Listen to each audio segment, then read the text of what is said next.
박지훈, 최동석 부부의 이혼 관련해서 논란이 계속 많았었잖아요. 네. 근데 얼마 전에 두 사람의 사적인 대화 내용이 공개가 되면서 논란이 더 커졌거든요. 아하. 근데 그 논란 속에서 또 다른 이제 그 화약고가 터졌는데 네. 그게 뭐냐면 부부간 성폭행이 있었던 거 아니냐? 뭐라고요? 라는 의혹이 제기가 된 거예요. 어머나. 그래서 관련한 그 민원이 국민신문고에 제기가 됐거든요. 어머나. 어떤 누리꾼이 뭐라고 이제 민원을 제기했냐면 네. 부부 사이 성생활에 대한 국가의 개입은 가정의 유지란 관점에서 최대한 자제하여야 하나 박지훈, 최동석은 이미 정상적인 가정의 범주를 벗어난 것으로 보인다라고 하면서 경찰은 최동석, 박지훈 부부의 성폭행 사건을 철저히 수사해서 범죄 혐의가 드러날 시 엄히 처벌받게 해줄 것을 강력히 촉구한다.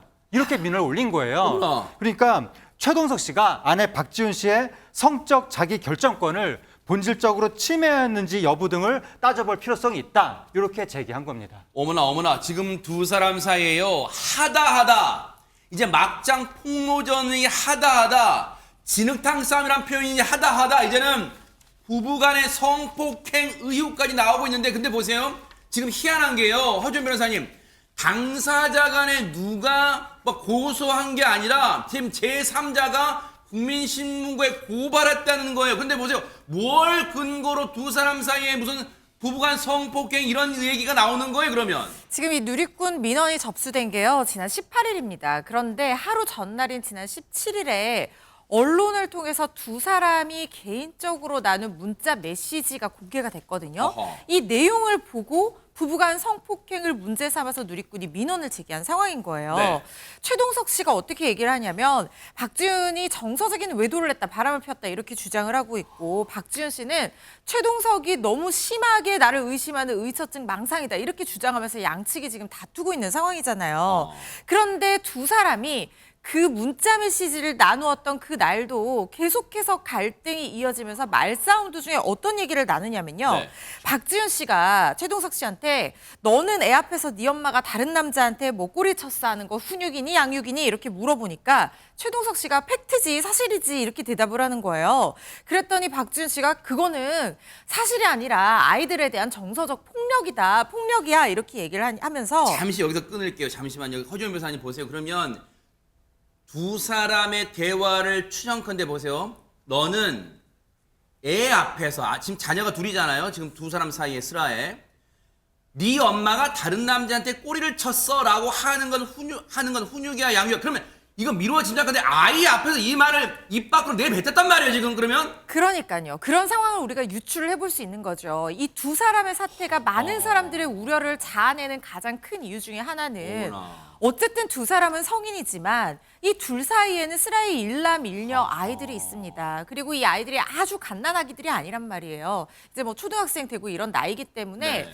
사실은 부모의 다툼을 어떻게 보면 보도로 접하고 있을 가능성도 있습니다. 그래요. 그런데 지금 그 보도로 접하는 것조차도 사람들이 우려를 하고 있는데 그 이전에 이미 이 부부 사이에서 아이들 앞에서 네 엄마가 다른 남자한테 이렇게 꼬리치고 다녔다 이런 얘기를 아빠가 했다는 거예요. 그러니까 박지훈 씨가 그 부분에 대해서 문제를 제기하고 있는 그런 상황으로 보이잖아요. 네. 그러니까 또 한 단계 더 나아가서 무슨 얘기까지 나오냐면 네. 박지훈 씨가 너가 자꾸 아이들 앞에서 나에 대해서 그렇게 얘기를 하면 나는 그럼 아이들 앞에서 이렇게 한번 얘기해 볼까 하면서 니네 아빠가 나 겁탈하려고 했다, 성폭행하려고 했다. 이렇게 얘기해 볼까? 뭐 이렇게 얘기하는 거예요. 그랬더니 최동석 씨가 왜 그건 부부끼리 그럴 수 있는 거야? 라고 대답을 하니까 박지훈 씨가 무슨 얘기냐? 부부끼리도 성폭행이 성립이 된다 하면서 두 사람의 갈등 관계가 정말 극을 향해서 치닫고 있는 모습의 문자 메시지가 공개가 됐고 이걸 본 누리꾼이 그러면 지금 혹시 부부 사이에 어떤 성폭행 정황이 있었던 게 아니냐? 지금 이렇게 얘기를 하고 있는 상황입니다. 제3자인 사실 우리 당사자는 아니잖아요. 지금 스튜디오에 있는 저와 우리 출연자분들을 포함해서 시청자분들도 이 부부의 일에 대해서는 제3자이지만 제3자인 저희들이 이 문자 내용을 접하는 이 순간의 심정이 참담합니다. 한때는 정말 여러분 기억하실 거예요. 두 사람이 결혼 초에는 알콩달콩 예능에 나와서 막 그런 얘기 했단 말이에요.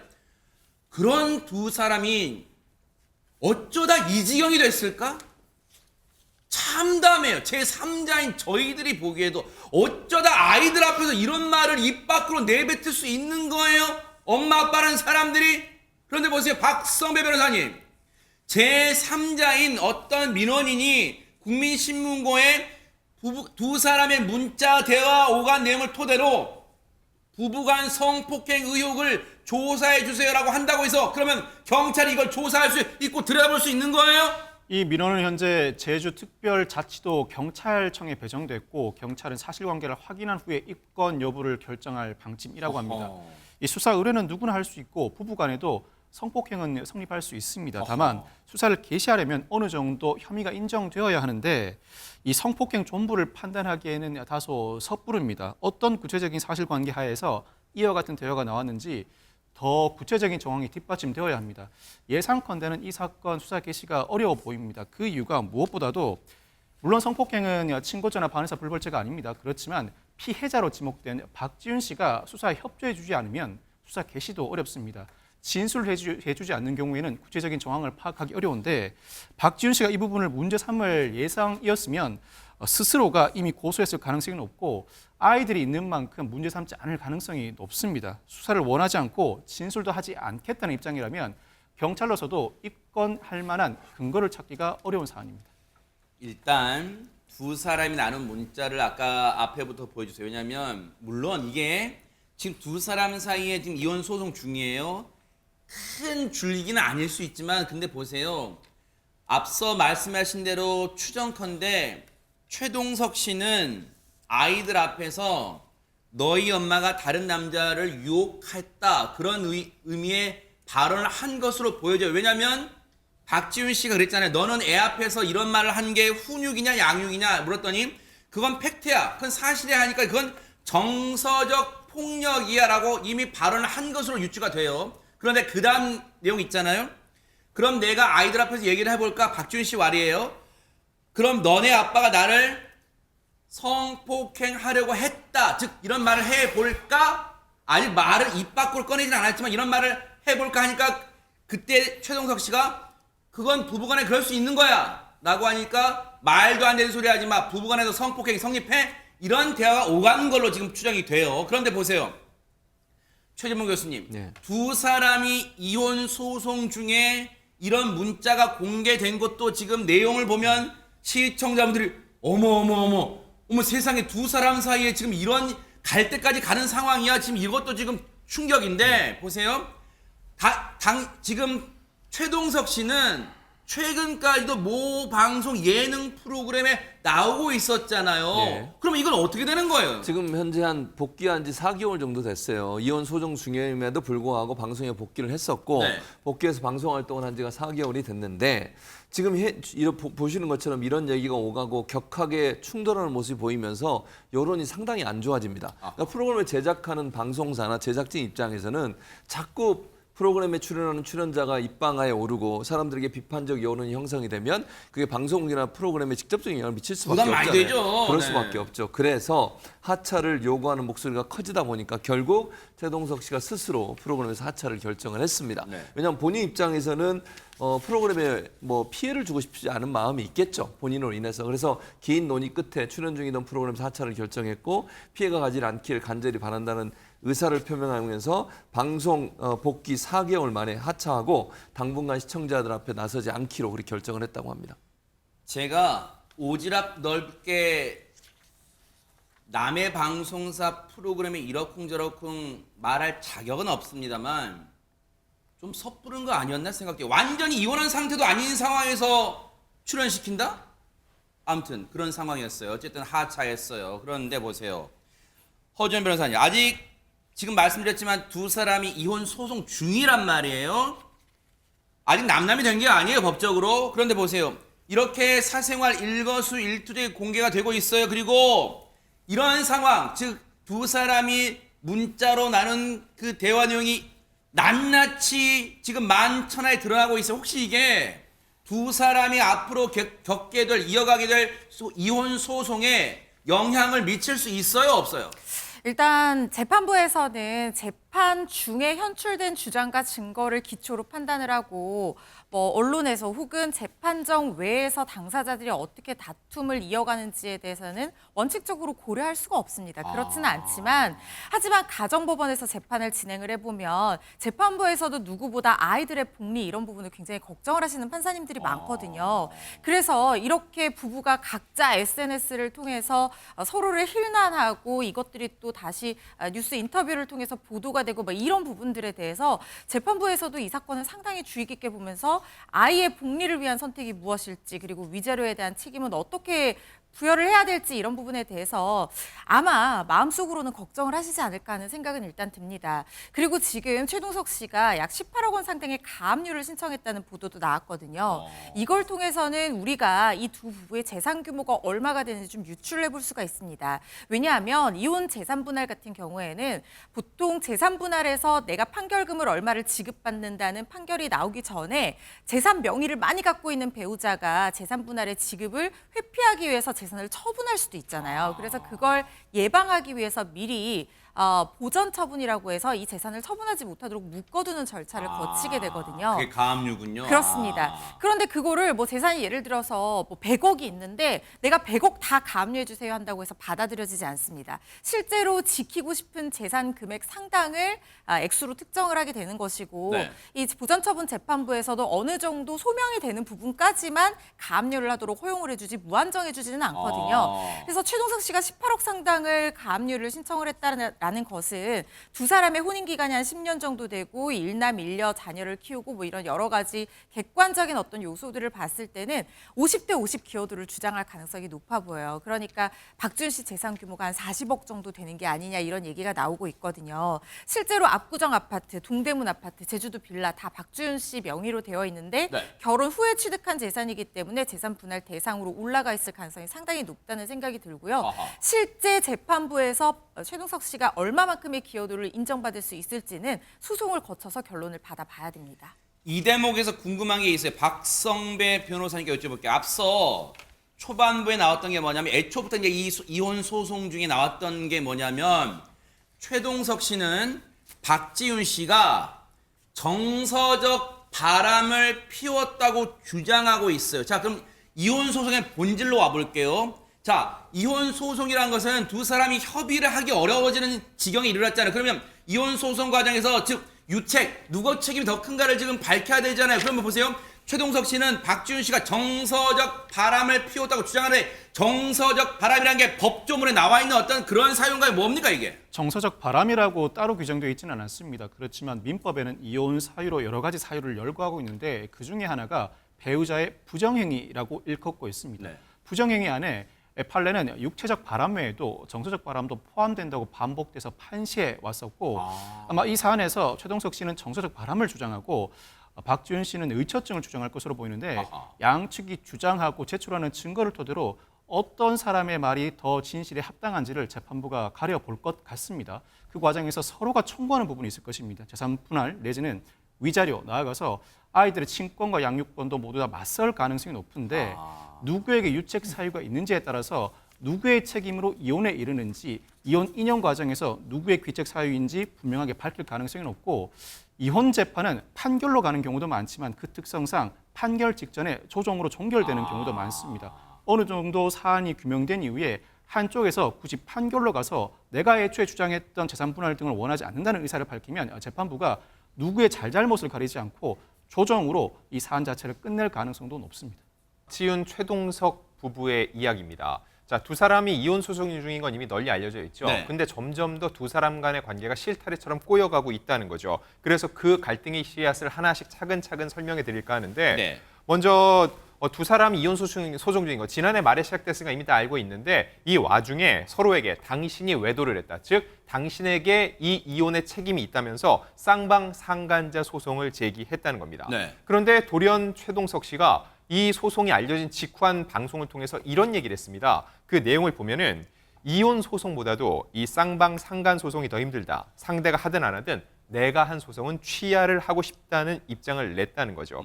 그리고 이 취하가 바로 이 실타래를 풀 수 있는 첫 번째 단계가 될 수 있을 것이라고 얘기를 했는데 네. 이 방송까지 본 다음에는 아, 드디어 두 사람이 어떠한 절충안을 찾는구나 생각할 수 있는데 네. 그 직후 한 매체를 통해서 또 다른 보도가 나왔습니다. 뭔데요? 두 사람이 그동안 나눴던 대화 내용, 녹취록, 대화 내용이 전부 다 공개가 된 건데 어허. 그 내용을 보면은요. 두 사람이 단순한 감정적인 부딪힘이 아니라 폭언과 폭력, 의심, 감시, 협박, 모욕, 비하 등 정말 서로를 향해서 수많은 칼날을 날려왔다는 것을 알 수 있었다는 거죠. 결국 사실 이 방송이라는 게 녹화하고 편집 후에 또 이제 대중에게 보여질 때까지 어느 정도 시간차가 있죠. 그래서 전후 사정은 따져봐야 되겠지만 적어도 지금은 두 사람 사이에 여전히 실타래가 더욱더 심하게 꼬인 모양새입니다.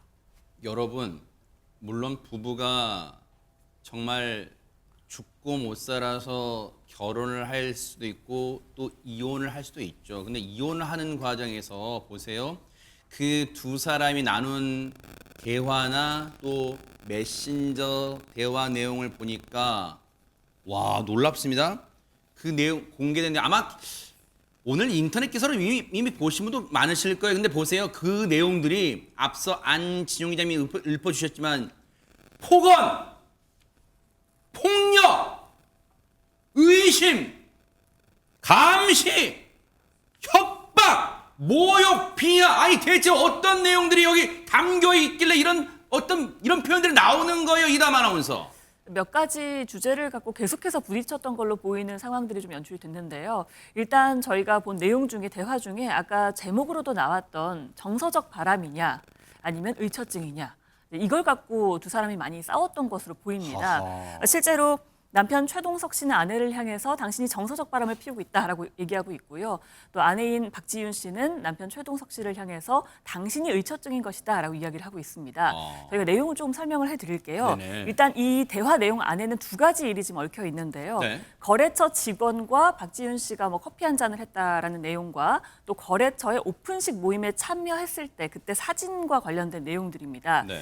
일단 최동석 씨가 그럽니다. 나는 아는 후배가 사진을 보냈다. 사진을 받았는데 그 사진 속이 아마 거래처 오픈식 때 모임 사진이었던 것 같습니다. 그 안에 남자들도 있었고요.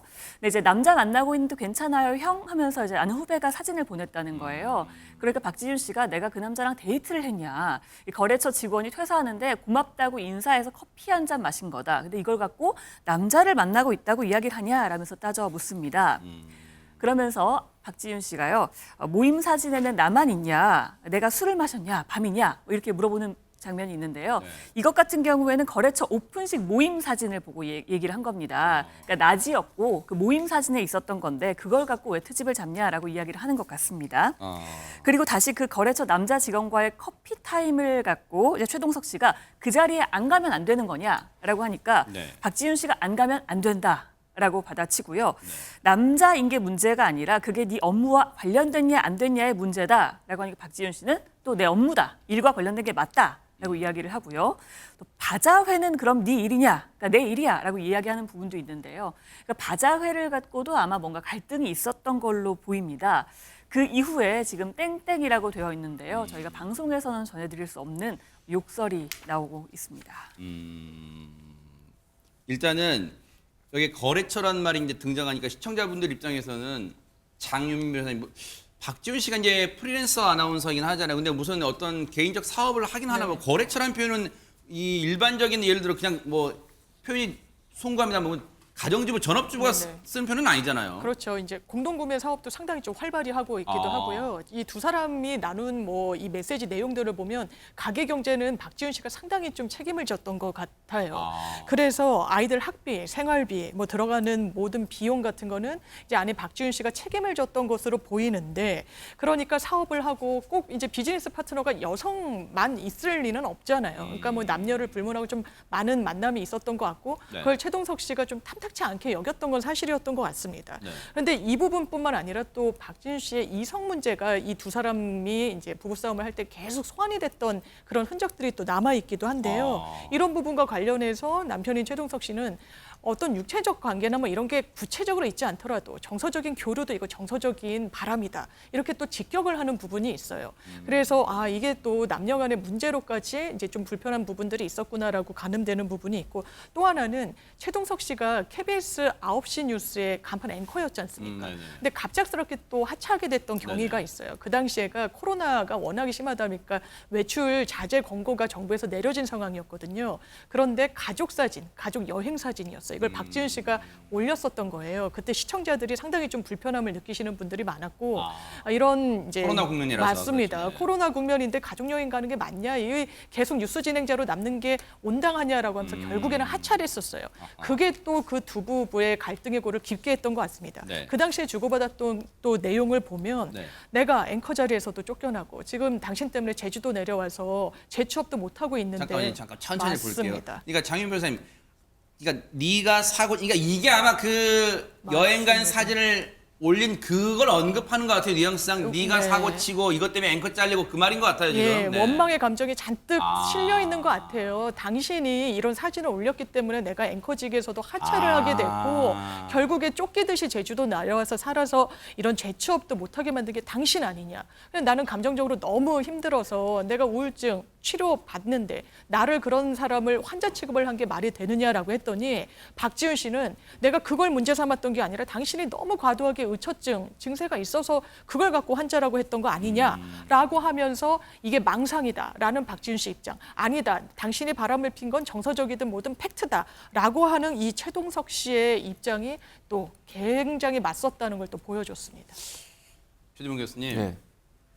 두 사람 사이에 뭐 감정은 뭐 격하다는 표현 가지고는 일단 설명은 안 될 것 같은데, 이렇게까지 최동석 씨는 아내 박지윤 씨에게 바람이다라고 거의 확신하는 근거는 뭘까요? 그러니까 지금 이렇게 생각하는 이유가 이건 이제 지금 앞에 설명한 건 일부고요. 네. 그 외에 또 두 사람이 나눈 수많은 대화가 다 공개가 됐어요. 그래요? 그러면서 이제 최동석 씨 입장도 일부 공개가 됐는데 그 얘기가 이제 제가 소개해드릴 얘기인데요. 누리꾼들은 1차적으로 공개된 내용만 보고는 대체적으로 박지윤 씨가 그동안 어떻게 참았을까라는 박지윤 씨에 대해서 긍정적인 얘기를 하는 반응들이 많이 있었는데, 네. 그리고 SNS 응원 댓글도 많이 보냈었는데요. 근데 그 이후에 한 유튜브를 통해서 최동석 씨가 네. 왜 이렇게 아내의 분류를 의심하게 됐는지에 대한 이야기를 전해왔습니다. 아. 그 내용이 뭐냐면 지난 2022년 11월에 박지윤 씨가 딱 2년 전쯤이네요. 그렇습니다. 네. 남편 최동석 씨의 동의를 구하고 미국으로 여행을 갔다고 합니다. 네. 그게 이제 2022년 11월 25일부터 8박 9일간 미국 여행을 갔는데, 네. 이제 문제는 이 미국 여행 중에 이성 친구 집에서 하룻밤을 묵었다는 거예요. 그러니까 동성이 아닌 이제 네. 남성이겠죠. 이성 친구니까. 그래서 최동석 씨는 뭐라고 그러냐면 박지윤의 이 같은 행동이 혼인관계 신뢰를 무너뜨리는 요소가 됐다라고 주장을 하고 있습니다. 야, 이거 우리가 뭐 탐정 역할까지 해야 되는 건가요? 그 당시에 그러면 박지윤 씨가 2년 전, 거의 2년 전이에요? 저 당시에 미국에 갔을 때 8박 9일 동안 그 이성 친구의 집에 하룻밤을, 뭐 하룻밤이라 했어요. 8박 9일 동안 다 있는 건 아니에요. 하룻밤을 묵었던 건 맞긴 맞아요. 이 팩트는, 이 사실은 확인됐을까? 어떻습니까? 네, 확인된 것 같습니다. 이제 박지윤 씨 측 입장에서 이제 이야기를 한번 들어보면 네. 두 가지가 이제 부각이 돼요. 자, 찬찬히 한번 들어보죠. 네. 박지윤 씨 당시 상황을 이야기하고 있어요. 가정 경제를 혼자 책임져야 된다. 지금 이미 얘기가 나왔잖아요. 그러니까 굉장히 힘들었나 봐요. 정신적으로 힘들 수 그럴 수 있잖아요. 그러니까 그런데 일정이 딱 생긴 거예요. 미국 일정이. 그래서 여행을 떠났고 그래서 떠났는데 네. 휴식을 위해서 그때 일정도 생기고 또 뭐 휴식도 취할 수 있겠다. 나름 힐링을 겸해서 갔나 그렇죠. 보네요. 네. 8박 9일을 간 겁니다. 첫 번째 제가 두 가지가 박지윤 씨 입장에서 좀 이야기하고 싶은 부분이 있었던 것 같아요. 첫 번째가 뭐냐면 근데 내가 모르게 하고 갔느냐. 최동석 씨한테 나 가겠다. 지금 일정도 생기고 좀 쉬다 오겠다라고 이야기했고 거기에 동의를 구했다. 아하. 그러니까 모르고 있던 게 아니라는 거고요. 네. 자, 두 번째는 네. 가장 지금 우리가 관심을 가져야 되는 부분이 이성 친구 집에서 하룻밤 이 얘기 아닙니까? 그렇죠. 그런데 사실 이 안에는 또 한 가지 사실이 있는 것 같아요. 뭘까요? 보면 성별만 다를 뿐 바로 그 친구에 대한 얘기입니다. 고등학교 시절부터 친했던 남사친, 남자 친구다. 그래 이성적 관계가 아니다. 근데 그 다음이 좀 중요한 것 같아요. 성적 정체성이 다르다. 그러니까 아마 이성애자가 아닌가 봅니다. 그래서 그 사람에게는 사실혼 관계 배우자도 있다라고 밝히면서 네. 두 번째. 근데 이것도 역시 최동석 씨가 그 친구가 성적 정체성이 다르다는 걸 알고 있다. 그런데 이걸 문제시 삼는 건 사실은 의처증이나 혹은 진짜 문제를 삼기 위해서 문제 삼는 게 아니냐라는 게 지금 박지윤 씨 입장입니다. 지금 내용을 보니까 정말 시청자분들 입장에서는 뭐 이렇게 시시콜콜하고 세세한 부분까지 다 공개된가? 그럼 이 대목에서 어떤 궁금증이 여러분 드시는 거예요, 시청자분들? 근데 이런 내용을 안진용 기자님, 박지윤 씨나 최동석 씨 둘 중에 어느 쪽에서 이걸 공개했을까? 즉, 뭐 유튜브 채널이나 어디에 넘겼을까? 이게 궁금한 거잖아요. 네, 한 매체를 통해 보도를 했는데 한 매체가 얘기하기로는 양측과 모두 2번 이상 만났고 수십 차례 전화 통화를 하고 문자 메시지를 주고받은 결과라는 겁니다. 이게 어느 정도 사실로 받아들여지는 건 굉장히 민감한 얘기들이 공개가 됐죠. 사실이 아니라면 양측에서 벌써 반박이 나왔겠죠. 아하. 근데 아직까지 없다는 얘기는 본인들이 이걸 제공한 게 맞다라고 사실상 인정을 하는 건데 네. 그러면은 왜 제공을 했고 이 매체는 이런 사생활을 굳이 왜 다 전달을 했을까? 이거 역시 저는 양측이 암묵적으로 동의를 했다고 봅니다. 왜냐하면 양쪽 다 지금 너무 억울한 거예요. 그러니까 다 모든 걸 다 공개해놓고 판단은 여러분 직접 읽고 해보세요. 일종의 이런 식으로 던진 거라 볼 수 있습니다. 언론 매체 역시 이게 개인사잖아요. 그렇기 때문에 함부로 판단을 내기 어려웠던 것으로 보이고요. 원래 남녀가 만나서 결혼하는 이유는 딱 하나입니다. 사랑해서. 근데 헤어질 때는 수만 가지 이유가 있는데 그게 바로 지금 이 두 사람에게 적용이 되고 있는데 중요한 건 지금 이게 재판이 진행이 되고 있죠. 이걸 판단할 수 있는 거는 이제는 양측도 아니고 대중도 아닙니다. 재판부는 결국은 이 내용을 다 들여다보고 어떠한 판단을 내릴 거기 때문에 가장 중요한 거 두 사람에게는 지금 꽤 성장한 아이들이 있기 때문에 대중들도 이걸 어떻게 판단하기보다는 과연 법적으로 어떤 판단이 내려질지 조금은 한 발 물러서 지켜보는 자세가 필요합니다. 박지윤, 최동석 씨 이제 부부인가요?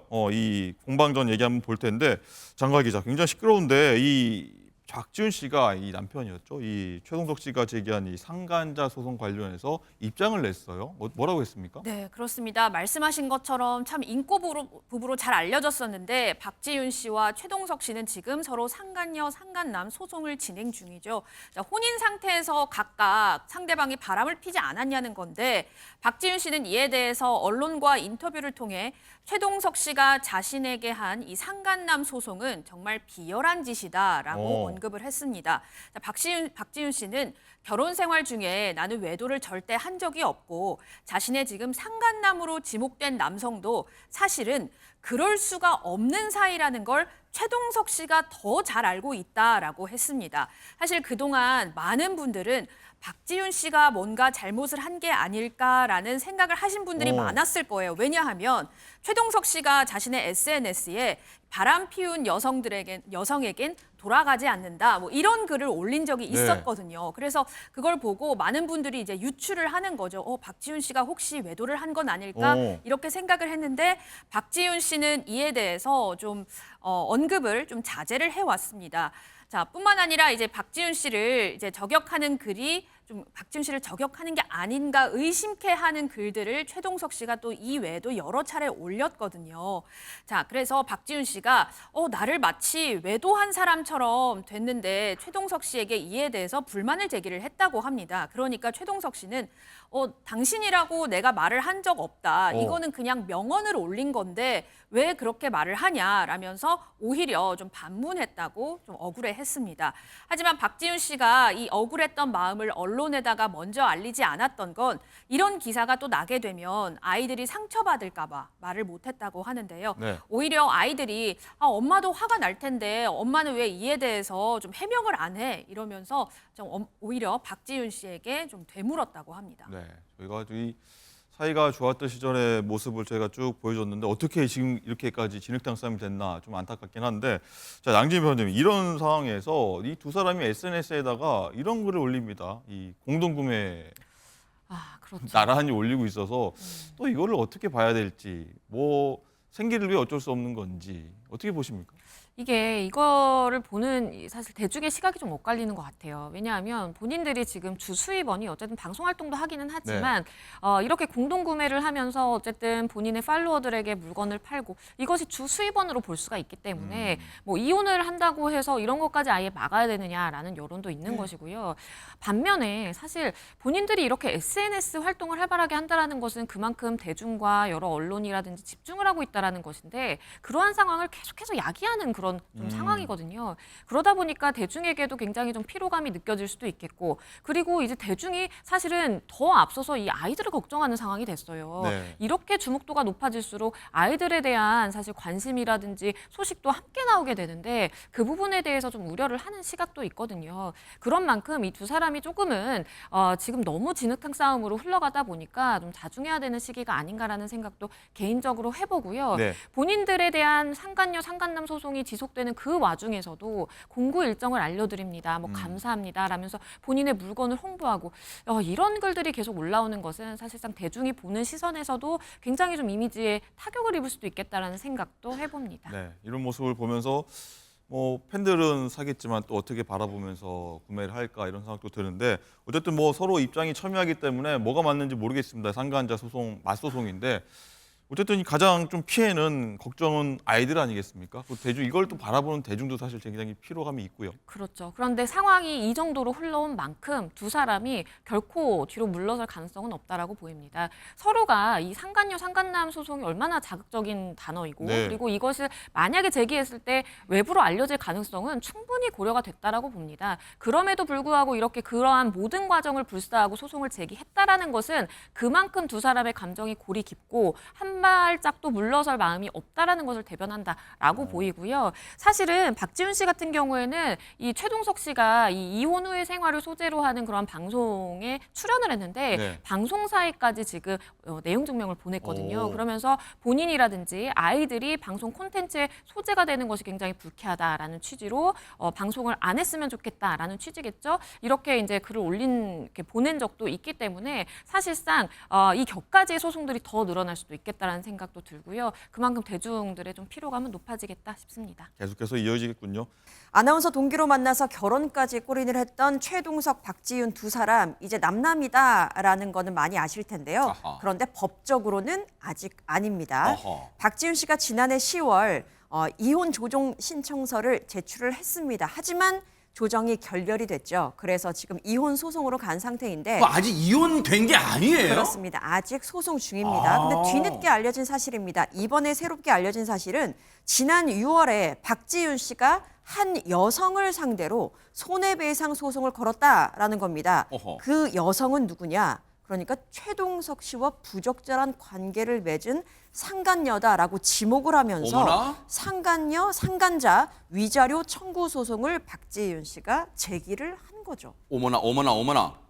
아니 하재근 평론가님 두 사람의 무슨 이혼 관련 뭐 새로운 정황, 새로운 이 얘기가 나왔다는 게 아니라 지금 이 와중에 상간녀란 단어가 지금 튀어나왔어요. 지금 두 사람 얘기 중에. 네, 박지훈 씨 측에서 상간녀 소송을 제기했다는 사실이 뒤늦게 알려진 건데 어허. 이게 이제 충격적인 게 뭐냐면 그동안은 계속해서 최동석 씨 측에서 박지훈 씨한테 뭔가 박지훈 씨가 유책 행위를 한 것 같은 뉘앙스로 그렇게 주로 이제 막 비난을 해왔었거든요. 박지훈 씨는 주로 좀 침묵하는 편이었고 그랬죠. 그랬었는데 갑자기 지금 박지훈 씨 측에서 상간녀 소송을 제기했다고 하니까 아하. 굉장히 충격적인 거예요. 네. 그러니까 이제 그 한마디로 최동석 씨가 불륜 행위를 했다고 이제 주장을 한다고 해석이 되는 거잖아요. 네. 그러니까 최동석 씨 측에서 바로 여기에 대해서 입을 열었는데 네. 어제 뭐라고 그랬냐면 네.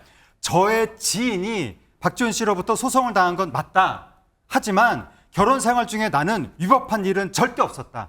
진실은 법정에서 밝히고 법원의 판단은 투명하게 공개할 것이다. 그렇게 입장을 밝혔는데 네. 이 소송이 알려지긴 지금 알려졌지만 이미 지난달에 진행이 됐던 것이고 지난달 27일에 첫 변론기일이 끝났습니다. 아. 그리고 이달 10월 29일에 2차 변론기일이 진행될 예정입니다. 지금 최동석 씨의 이 SNS 내용을 보면 제 지인이 박지훈으로부터 이제 뭐 존칭을 안 했네요. 박지훈으로부터 소송을 당한 것은 맞다. 그러니까 박지훈 씨가 최동석 씨의 부적절한 관계에 있는 즉 상간녀라고 지목한 분이 최동석 씨 지인인가 봐요. 일단 그렇게 해석이 되죠. 그런데 앞서 이 제목을 보면요.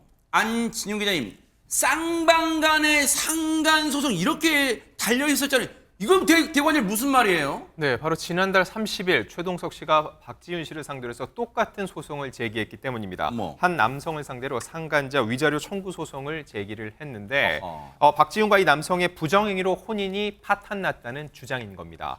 자, 근데 언론 인터뷰를 통해서 오늘 추가적인 입장을 냈는데 따지고 보면 지난해 10월 이혼 조정 신청서가 제출이 됐고요. 지난 6월 박지윤 씨가 먼저 상간자 위자료 청구 소송을 냈습니다. 그리고 석 달 만에 이 맞소송을 낸 건데 그 이유에 대해서는 일단 이 사안은 결혼 중에 일어난 일이라고 주장을 하고 있고요. 본인 입장에서는 고민이 많았다는 겁니다. 왜냐하면은 아이들의 엄마이고 또 본안 소송과 이 개인적인 이혼 소송과는 다르게 상간 소송은 외부로 알려질 수밖에 없다는 거죠. 즉 아이들을 보호하기 위해서 이것을 미뤄왔는데 더 이상은 미룰 수 없어서 3개월 만에 맞소송을 제기했다는 주장입니다.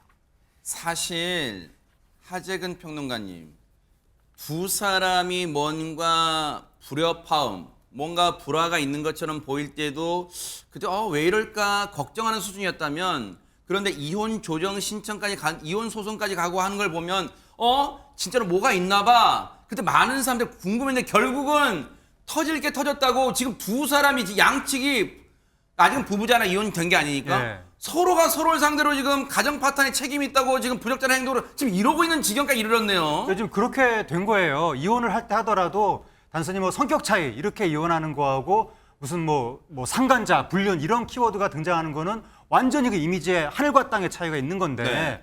두 사람 다 사실상의 뭐 연예인 같은 위치에 있는 사람들이잖아요. 네.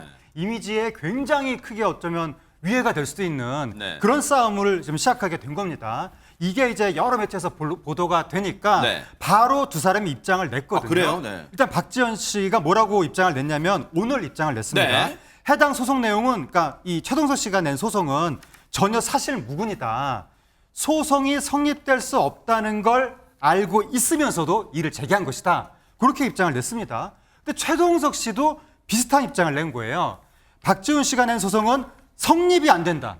이성적인 사유도 아닐 뿐더러 설사 이성적이라 하더라도 혼인 파탄 이후에 만난 거라 위법행위가 성립하지 않는다. 그렇게 각각 입장을 냈습니다.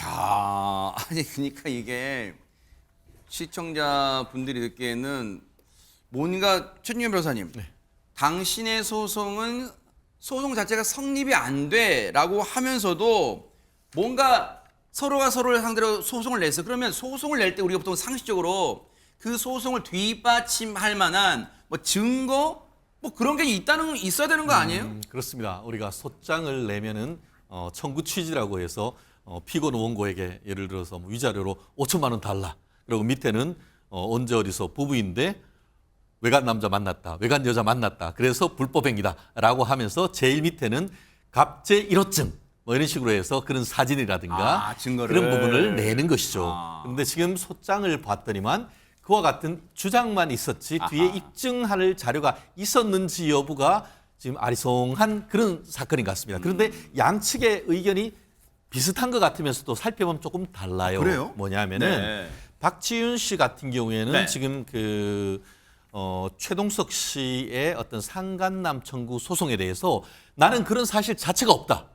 완전히 부인하고 있습니다. 그런데 지금 최동석 씨 같은 경우에는 그 박지윤 씨의 어떤 상간녀 청구 소송에 대해서 내가 만난 사람이 이성으로 만난 것이 아니다.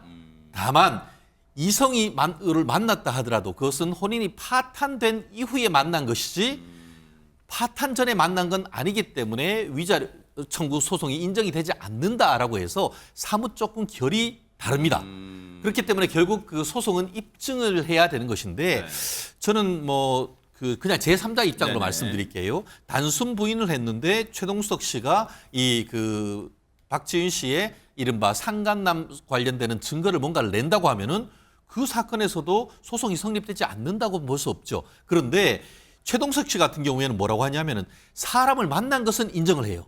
그런데 그게 이성적인 관계가 아니고 그런 뉘앙스잖아요, 그죠? 이성적인 관계가 있다 하더라도 혼인 파탄 이후에 만난 게 있기 때문에 위자료 성립이 안 된다 이런 것인데 설령 파탄됐다 하더라도 이혼이 확정되기 전까지는 이게 어떻게 보면은 그와 같은 다른 여자나 이성을 만나는 것을 종용했다든가 아니면은 용서했다든가 이런 부분이 있다고 하면은 지금 최동석 씨의 말씀이 맞을 수 있지만 그것이 아니고 단순히 파탄난 상태에 있었다고 해서 그 상간남 소송이 인정되지 않는 것은 아니다. 마치 지금 우리나라 굴지의 대기업 이혼 사건에 있어가지고도 보면은 파탄 나서 몇 년이 지났지만 그럼에도 불구하고 다른 분을 만나고 했는 부분에 대한 용서를 하지 않았다는 이유로 해서 수십억의 손해배상 청구를 했던 케이스가 있지 않습니까? 네. 그렇기 때문에 이번 그 최동석 씨의 어떤 그 박지윤 씨부터의 어떤 상간녀 소송과 관련해 가지고는 앞으로 다툼의 여지가 있어 보인다라는 것이 제 개인적인 어떤 변호사의 입장입니다. 그러면 서로 쌍방 간의 상간 소송 이루어진 거 전에 사실 손정희 변호사님 앞서 두 사람의 이혼 소송이 이혼 조정이 결렬됐잖아요. 정확히 말하는 이혼 조정이 결렬돼서 지금 이 법적인 이혼 소송으로 옮겨가게 된 거잖아요. 이혼 조정 신청은 왜 그럼 결렬된 거예요, 두 사람은? 이혼 조정이 성립을 하기 위해서 양쪽이 주요 쟁점에 대해서 다 동의를 해야 되는 상황인데 알려진 바에 의하면 이혼 조정 기일에 양육권과 관련해서 다툼이 있었다고 합니다. 그러니까 두 아이에 대해서 엄마인 박지윤 씨가 모두 양육권을 갖겠다라는 게 박지윤 씨 주장이었고 최동석 씨 입장에선 그중에 한 명이라도 내가 양육권을 가져서 아이들 키우고 싶다. 서로 이렇게 양육권이 서로 다른 경우에는 조정이 쉽지 않습니다. 돈 같은 경우에 서로 양보시킬 수 있지만 아이들 문제는 칼로 자르듯이 이렇게 흑백 논리로 정할 수가 없기 때문에 조정이 성립이 안 됐었을 것으로 추정되는 상황이고요. 또 나아가서 지금 본안 소송인 이혼 소송 절차로 위반돼서도 재산 분할 관련해서 아무래도 재산 분할 대상인지 기여도가 얼마인지 다툼이 계속적으로 진행되고 있다라고 하는 걸로 봐서는 두 사이에 이혼은 서로 우리 어쩔 수 없이 이혼하는 사이와는 동의를 하지만 아이 문제나 재산 분할 문제는 여전히 다투고 있다라고 해석할 수밖에 없고 그러다 보니까 양측이 누가 이 혼인관계를 깨뜨렸는가에 대한 혼인관계 파탄의 주요 유책 배우자인 원인관계도 지금 다투고자 한쪽은 상간남이 있다, 한쪽은 상간녀가 있다라고 서로 그 유책 배우자가 누구인지도 지금 소송에서는 다툴 것으로 예상하는 상황입니다. 이렇게 되면 사실 이제 두 사람을 뭐 아끼고 응원했던 팬분들이나 그리고 시청자분들 입장에서는 안진용 기자님.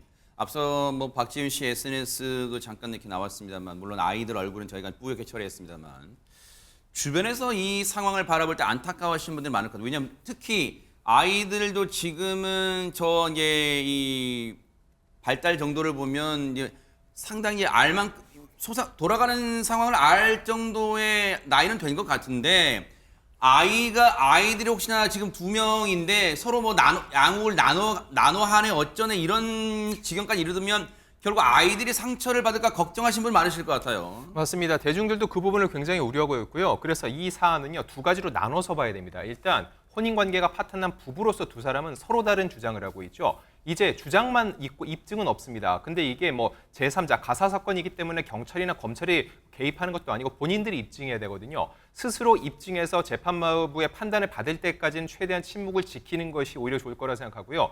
이제는 부모로서의 역할이 있습니다. 두 사람 모두 SNS에 여전히 아이들에 대한 애틋함과 그리움을 드러내면서 계속적으로 여러 가지 이제 게시물들을 올리고 있는데 이게 양육권 다툼에서 더 유리한 고지를 점하기 위한 어떤 의도된 행동일지 모르겠지만 적어도 이 과정에서 아이들이 계속 노출되고 있다는 거죠. 앞서 논란이 불거졌을 때도 아이의 생일날을 두고 생일날에 엄마가 있었는지 없었는지 이런 것을 두고 계속적으로 싸우는 모습이었는데 아이들이 지금 중학생 딸과 초등학생 아들이 있습니다. 두 사람 그래요? 모두 인터넷을 할 줄 알고 댓글을 볼 줄 알고 돌아가는 상황을 주변이들도 다 인식을 할 수 있다는 겁니다. 그렇기 때문에 이 싸움에 있어서 내가 더 아이들과 친밀감이 있다 이런 식으로 노출시키는 건 대단히 부적절해 보이고요. 이걸 바라보는 대중 입장에서도 마찬가지입니다. 이걸 너무 흥미 위주로 보는 게 아니라 아이들이 피해자가 될 수 있기 때문에 그렇죠, 최대한 결과가 나올 때까지는 어떠한 판단을 하지 말고 이 사태를 조용히 지켜보는 게 오히려 예의일 것 같습니다.